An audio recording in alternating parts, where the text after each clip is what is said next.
نبی پاک صلی اللہ علیہ وسلم کی حدیث ہے مسلم میں طبرانی میں، حضور نے فرمایا آؤ میں تمہیں پچھلے زمانے کے ایک ایماندار نوخیز ولی اللہ کی بات سناؤں۔ پچھلے زمانے حضور نے فرمایا پچھلے زمانے میں ایک بادشاہ جادو کے زور پہ حکومت کرتا تھا۔ جب وہ ایک جادوگر اس نے رکھا ہوا تھا تو جادوگر اس کو جادو بتاتا، وہ جادو کے زور پر حکومت کرتا۔ جادوگر بوڑھا ہو گیا تو کہنے لگا بادشاہ کوئی نوجوان میرے پاس بھیج دے، اب میں بوڑھا ہو گیا ہوں میرا پتہ کوئی نہیں کب مر جاؤں۔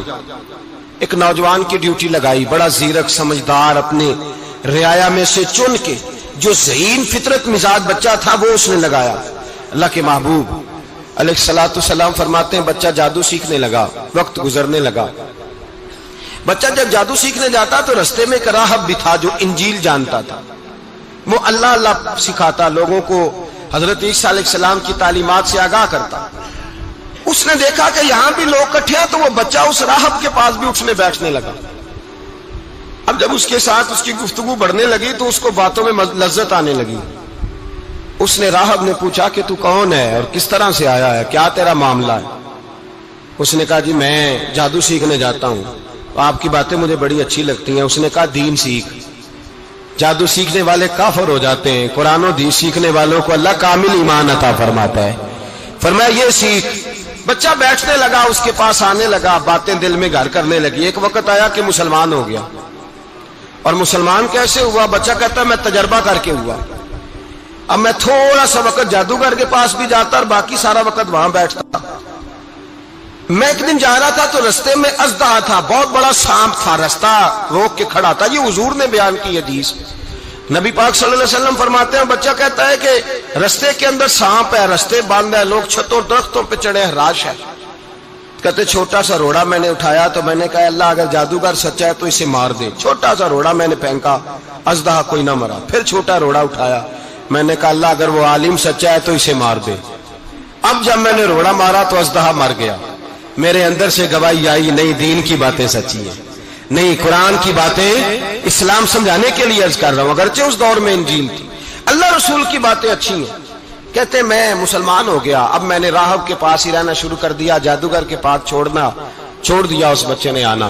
بادشاہ پوچھتا کہاں زیادہ وقت گزارتے ہو تو وہ بات گول کر دیتا، وقت تیزی سے بڑھنے لگا۔ اللہ نے اس نوجوان میں طاقت پیدا کر دی، اب وہ اس کے اندر نا اللہ نے توانائی روحانیت پیدا کر دی، ابھی جوان ہے، 14-15 سال عمر ہے۔ اللہ نے اب جو بیمار بھی آتا وہ دعا کرتا تو اللہ صحت عطا کر دیتا، جو بھی آتا۔ بادشاہ کا ایک درباری تھا، بادشاہ کو پنکھا جلتا تھا، وہ اندھا ہو گیا، کوئی ایسی تکلیف آئی کہ نابینا ہو گیا، بڑے علاج کرائے شفا نہیں ہوئی۔ کسی نے اس بچے کا پتہ بتایا کانوں میں، اس کے پاس گیا تو بچہ کہنے لگا شفا تو ہو جائے گی پر کلمہ پڑھنا پڑے گا، مسلمان ہونا پڑے گا، جس پیغمبر کا میں غلام ہوں تجھے بھی بننا پڑے گا، دین پہ عمل کرنا پڑے گا، اللہ شفا دیتا ہے۔ اس نے کہا تو مجھے کلمہ پڑھا، مجھے شفا دے، میں تیار ہوں۔ اس نے کہا شفا تو اللہ دیتا ہے۔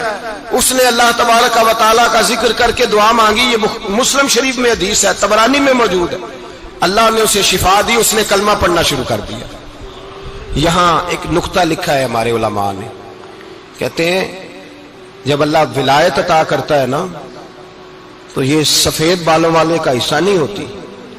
اگر جوانی میں کوئی آدمی توبہ کر کے تصوف کے رستے پہ چلتا ہے تو سب سے زیادہ ولایت اللہ اسے عطا فرماتا ہے، سب سے زیادہ ولایت اس کے پاس ہوتی ہے۔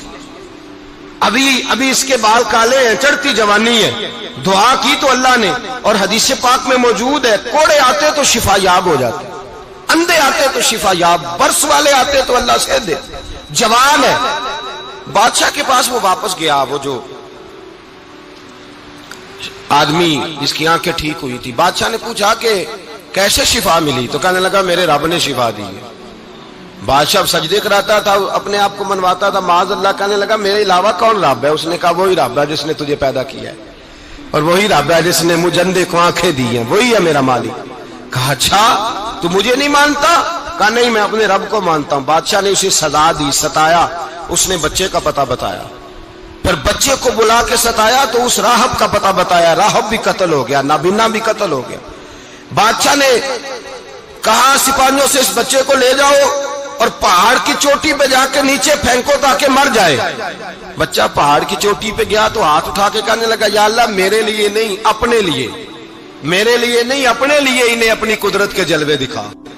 میرے لیے نہیں، اللہ کے بندے اپنی جان بچانے کی دعائیں نہیں مانگتے، اپنے لیے انہیں اپنی قدرت کے جلوے دکھا. یہ دعا مانگی، جتنے لوگ ساتھ آئے تھے وہ سارے زمین پہ گرے اور سب مر گئے، پہاڑ سے گر کے مر گئے. بچہ واپس سیدھا بادشاہ کے پاس کہنے لگا لو بھائی میرے رب نے مجھے بچا لیا ہے.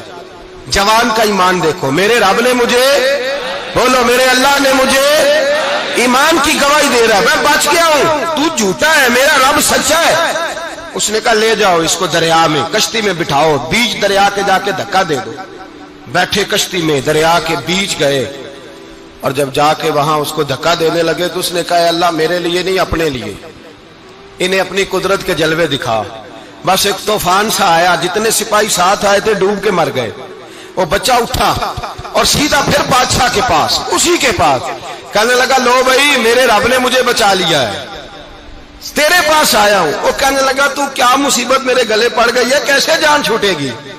تو بچہ کہنے لگا اگر تو مجھے باندھے درخت کے ساتھ اور سارے ملک کو بلائے، لوگوں کو اکٹھا کرے، پھر تو مجھے تیر مارنا، میں تجھے بتاؤں گا کیسے مارنا ہے، میں مر جاؤں گا. اللہ کا بندہ نوجوان ایمان دیکھو، مرنے کے طریقے بتا رہا ہے، میں تجھے بتاؤں گا میں کیسے مروں گا. یہ بات کہی، بادشاہ نے سارا مجمع جمع کیا، ملک سارا باہر آ گیا، درخت کے ساتھ باندھ دیا. کہنے لگا بھائی لوگوں یہ مجھے مارنا چاہتا تھا، مار نہیں سکا، اب میں اسے بتانے لگا ہوں کہ میں کیسے مروں گا. اسے کہو جب تیر مارے تو ساتھ میرے رب کا نام بھی لے، میں اپنے رب کے نام پہ جان دوں گا، ایمان کی پختگی میں اللہ کے نام پر جان دوں گا. اسے کہو رب کے نام پہ مارے، مر جاؤں گا. بادشاہ نے اللہ کہہ کے تیر مارا، پیشانی میں لگا، بچے کی روح پرواز کر گئی. جتنا مجمع کھڑا تھا سارا کلمہ پڑھ کے مسلمان ہو گئے، سارے مسلمان ہو گئے سارے. میرے رسول پاک سید عالم صلی اللہ علیہ وسلم نے نوجوانوں کو بتایا جب تمہارے اندر ایمان کی قوت آئے گی تو اللہ تمہاری مدد کرے گا. فرمایا وہ نوخیز ولی تھا، ابھی جوان رانا تھا، ابھی اس کی پیشانی پر جوانی کے آثار تھے، لیکن اس نے اللہ کو راضی کیا، رب کریم کو راضی.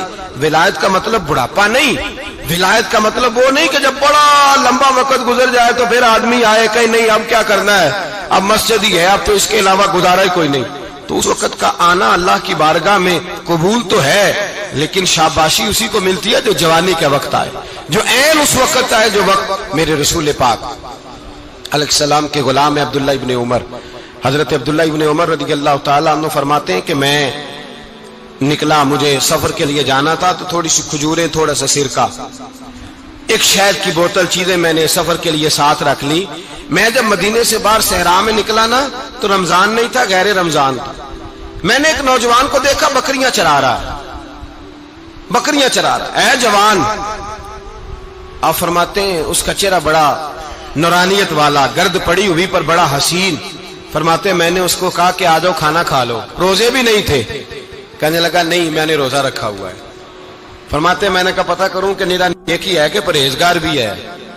نیک وہ ہوتا ہے جو نماز پڑھے روزہ رکھے، پرہیزگار وہ ہوتا ہے جو گناہ سے بچے، وہ پرہیزگار ہوتا ہے. کہا پتہ کروں پرہیزگار بھی ہے کہ نہیں. کہتے میں قریب گیا تو میں نے جا کے اس کو کہا بھائی تیری بکریاں بڑی پیاری ہیں، میرا دل کرتا ہے ایک بکری مجھے دے دو. کہتے وہ جوان، غربت بھی، پریشانی بھی، پر دامان توکل کی یہ خوبی ہے کہ اس پر پابند لگے ہوتے ہیں، دھبے نہیں ہوتے. غربت ہے. کہا جناب ایک بکری دے دو. آنے لگا جناب بکریاں میری نہیں، بکریوں کا مالک کوئی اور ہے. کہتے میں نے آزمانے کے لیے کہا کہ بکریوں کے مالک کو کہنا ایک بکری بھیڑیا لے گیا ہے، کہہ دینا بھیڑیا لے گیا ہے. تو کہتے اس نے میری طرف دیکھا، گرد سے اس کے بال اٹے ہوئے، آنکھوں میں روشنی، چہرے پہ اطمینان، لب و لہجے میں ایمان کی طاقت. نوجوان کہنے لگا حضور بکریوں کے مالک کو تو کہہ دوں گا بھیڑیا لے گیا ہے، جب عرش کا مالک پوچھے گا تو کیا جواب دوں گا، اللہ کو کیا جواب دوں گا. کہتے ہیں میں کانپنے لگا، اس کی بات سن کے واپس آیا، جو کام نکلا تھا وہ چھوڑا، واپس لوٹ آیا. میں نے پتہ کیا کس کا غلام ہے، پتہ چلا فلاں آدمی کا ہے. کہتے میں نے پہلے غلام خریدا، پھر پتہ کیا تیرے پاس بکریاں کتنی ہیں، اس نے کہا 400. کہتے میں نے مالک سے ساری بکریاں خریدی، پھر غلام کو بلایا، پھر وہ بکریاں تحفے میں دی، تحفے میں۔ کہنے لگا حضور یہ سارا کچھ مجھے کیسے ملا؟ میں نے کہا تیرا ایمان بڑا پختہ تھا تو میرے رب نے تجھے انعام عطا فرمایا۔